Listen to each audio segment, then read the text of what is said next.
దేవుని పరిశుద్ధ నామమునకు మహిమ కలుగునుగాక.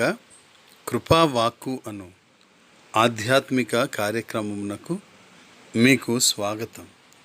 ఈరోజు దేవుని వాక్యము, వట్టి చేతులతో యెహోవా సన్నిధిని కనబడక నీ దేవుడైన యెహోవా నీకనుగ్రహించిన దీవెన చొప్పున ప్రతివాడును తన శక్తి కొలది ఇయ్యవలెను.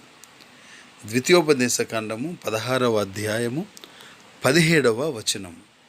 ప్రియులారా, క్లుప్తంగా చెప్పాలంటే దేవుడైన యెహోవా సన్నిధిని ప్రతి ఇశ్రాయేలీయుడు సంవత్సరమునకు 3 మారులు కనబడవలనని మోషే వారిని హెచ్చరించుచున్నాడు.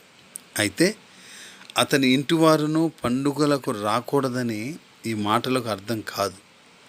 సఖ్యమైతే ప్రతివాడు తన ఇంటి వారితో, దాసదాసీలు, లేవీయులు, పరదేశులు, తండ్రి లేనివారు, మరి విధవరాండ్రతో కలిసి దేవుని మందిరానికి వెళ్ళవచ్చును. దేవుడు గత కాలంలోనూ వర్తమాన కాలంలోనూ ఆత్మీయంగాను ఇహలోక సంబంధంగాను తన కృపతో చేసిన ప్రతి మేలును బట్టి సంతోషించుచు కృతజ్ఞతగా ప్రతివాడు వాని శక్తి కొలది ఆయనకు కానుకలను ఇవ్వవలెను. వట్టి చేతులతో దేవుని మందిరానికి రాకూడదు. యెహోవాకు వారు ఇచ్చు కానుకలు వారు పొందిన దీవెనలకు తగినట్టుగా ఉండాలని ఈ లేఖన భాగం సెలవిస్తుంది.